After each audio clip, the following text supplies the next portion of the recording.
Assalamualaikum warahmatullahi wabarakatuh. Hai teman-teman, kami dari kelompok 4 SI 4403. Perkenalkan, nama saya Naufal. Perkenalkan, nama saya Inyoman Gede Ismayana. Perkenalkan, nama saya Gusti Nguraha Bagus Wanadri. Saya Fauzia Kurniati. Selanjutnya, kami akan membahas ringkasan dari beberapa video motivasi. Selamat menyaksikan.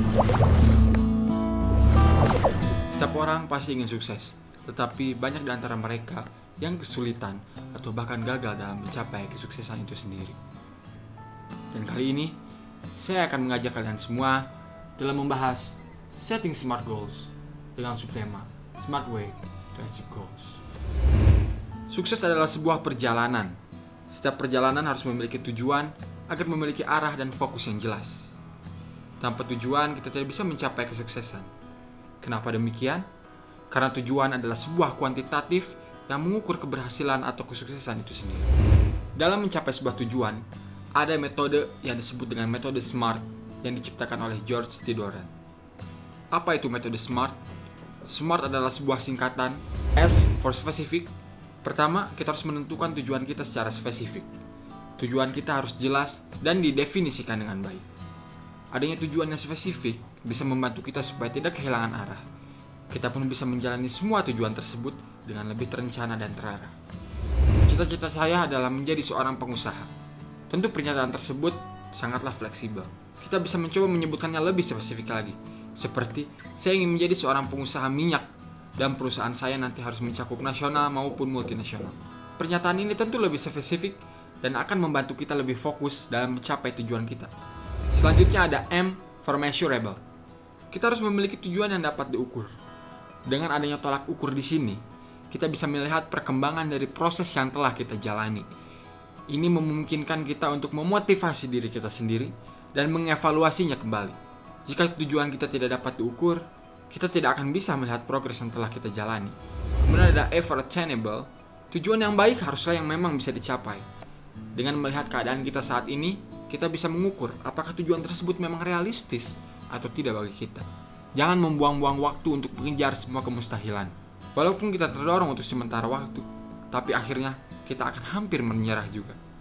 Capailah tujuan dengan step by step dan terus mengukur progres agar kita terjaga pada fokus tersebut. Selanjutnya ada R for relevant.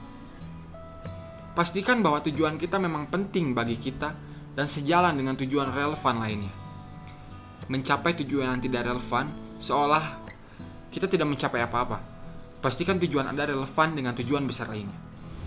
Saya berikan contoh, 6 bulan ini saya fokus belajar coding, karena tujuan saya ke depannya adalah ingin menjadi seorang programmer.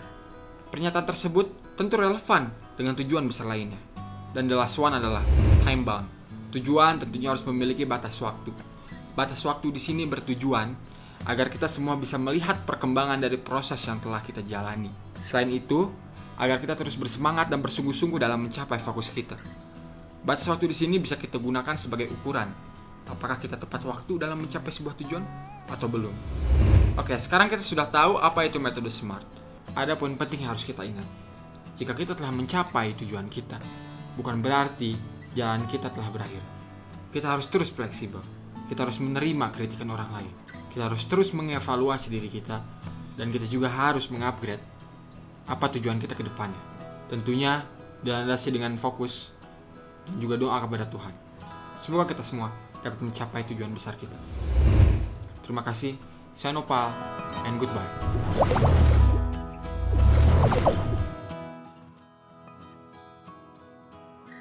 The 7 Habits of Highly Effective People, atau 7 kebiasaan orang yang sangat efektif. Yang pertama, be proactive. Fokuslah pada hal-hal yang Anda dapat kendalikan daripada hal-hal yang tidak dapat Anda kendalikan. Dan jangan buang waktu untuk hal-hal yang tidak berguna, seperti menghabiskan waktu terlalu banyak untuk hal-hal yang sebenarnya tidak terlalu dibutuhkan. Kedua, begin with the end in mind. Lakukan hal-hal yang ingin Anda ingat sebagai tujuan yang ingin Anda capai. Contohnya, seperti Anda bermimpi memiliki mobil, dan Anda menggunakan mimpi itu sebagai referensi atau motivasi Anda untuk masa depan. Ketiga, Put first thing first. Apa yang kita katakan melawan bagaimana kita mengalokasikan waktu kita. Jangan buang waktu untuk hal-hal yang sebenarnya tidak terlalu penting untuk dinilai. 4. Think win-win. Agar Anda menang, mereka tidak harus kalah. Misal, Anda melakukan sebuah kompetisi. Jangan sekali-sekali menjatuhkan lawan, karena untuk menang tidak selalu dengan menjatuhkan, tapi bisa juga dengan saling menyemangati. 5. Seek first to understand, then to be understood. Apakah yang Anda tawarkan bernilai? Jika Anda menawarkan sesuatu yang biasa saja, dan banyak yang tidak melihat Anda, maka segera perbaiki dan berinovasi, agar sesuatu yang Anda lakukan bisa dihargai dan dilihat oleh orang lain. Nomor 6. Sinergi. Anda dapat melakukan lebih dari sekedar diri Anda sendiri. Misalnya, Anda dapat bekerja dengan orang lain yang memungkinkan Anda menjadikan diri Anda lebih besar lagi. Dan yang terakhir, sharpen self. Lakukan yang terbaik meskipun itu membutuhkan waktu. Dengan persiapan yang cermat dan cukup, Anda dapat mencapai lebih banyak meskipun membutuhkan waktu daripada orang yang memulai lebih awal dari Anda. Tetapi dengan persiapan yang lebih sedikit. Contohnya, orang yang membuang waktu untuk mengambil pelampung akan membutuhkan sedikit energi dan akan bertahan di air lebih lama daripada orang yang terburu-buru berenang dan langsung masuk ke air.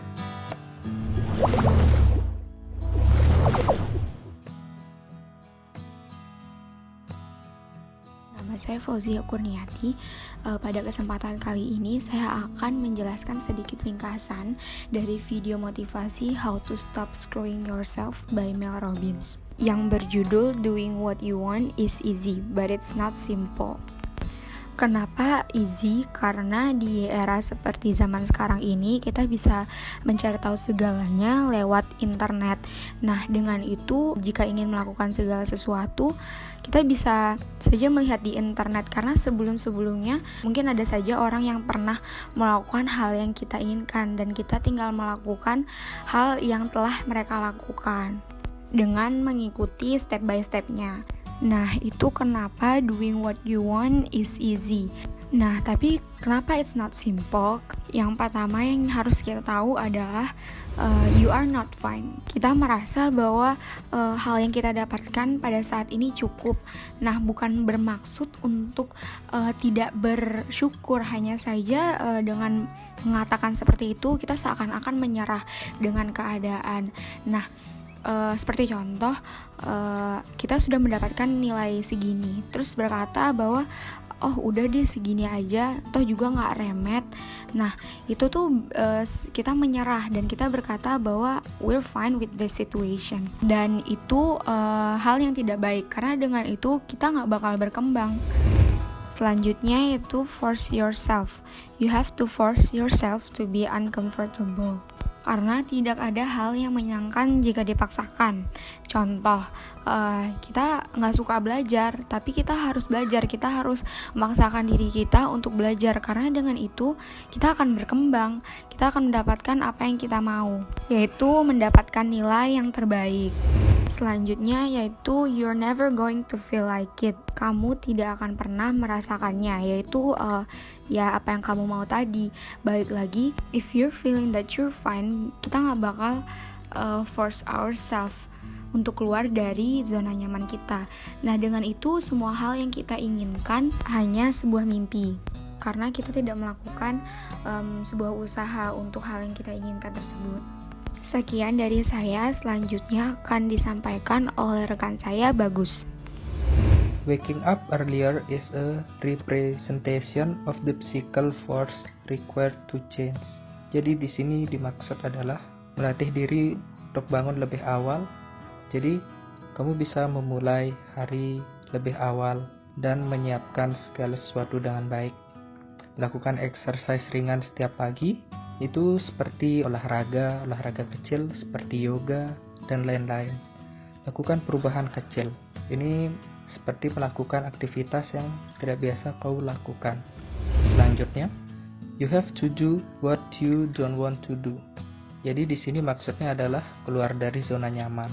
kamu melakukan aktivitas yang tidak biasa kamu lakukan dan merubah kebiasaanmu. Dan yang kedua, mencoba melakukan hal baru yang tidak pernah kamu lakukan sebelumnya. Dan selanjutnya, change your mind. Menemukan orang yang memotivasi diri. Jadi, kamu harus menemukan orang-orang yang bisa membuatmu termotivasi. Kamu harus bisa lebih bersyukur dari sebelum-sebelumnya. Mewujudkan keinginan menjadi kenyataan. Jadi, kamu harus mempunyai goals dan mewujudkan mimpi-mimpimu. Dan yang terakhir, speak up. Speak up sangat penting karena di sini juga melatih dirimu untuk berbicara maupun mengeluarkan pendapat ketika berdiskusi ataupun berbicara dengan orang lain. Hanya itu yang bisa kelompok kami berikan. Mohon maaf atas segala kekurangan. Terima kasih and see you next time.